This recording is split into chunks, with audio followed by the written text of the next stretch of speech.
विद्यार्थियों, आज हम अपनी उत्साह कविता का दूसरा भाग जिसका नाम है अट नहीं रही है और इसके कवि हैं सूर्यकांत त्रिपाठी निराला।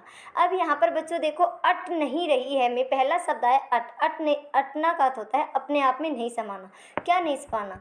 फाल्गुन मास की जो मादकता है वो अपने आप में समा नहीं पा रही है। ठीक है, और कवि ने यहाँ पर फाल्गुन मास की सुंदरता का वर्णन किया है। तो आगे कविता को पढ़ते हैं। अट नहीं रही है आभा फागुन की तक सट नहीं रही है।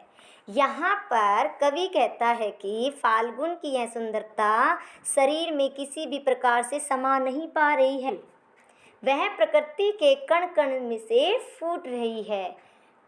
अपने रहस्यवादी भावों को प्रकट करते हुए कवि कहता है कि कहीं सांस लेते हो, घर घर भर देते हो, उड़ने को नभ में तुम पर कर देते हो, कि पता नहीं इस प्रकृति का एक अपना अनोखा दृश्य है।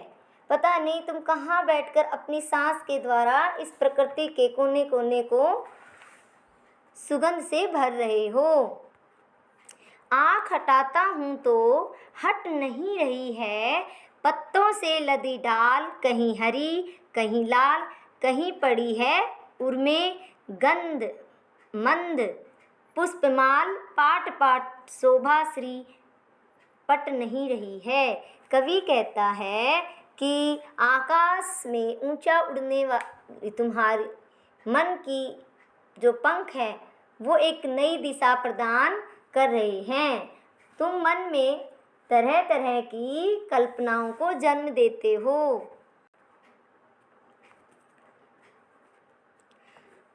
पत्तों से लदी डाल कहीं हरी कहीं लाल, कहीं पड़ी है उर्मे मंद गंध पुष्पमाल, पाट पाट शोभाश्री पट नहीं रही है। बच्चों देखो, यहाँ पर पाट पाट शब्द 2 बार प्रयुक्त हुआ है कविता की सौंदर्यता को बढ़ाने के लिए, और पाट पाट के अंदर पुनरुक्ति प्रकाश अलंकार प्रयुक्त हुआ है।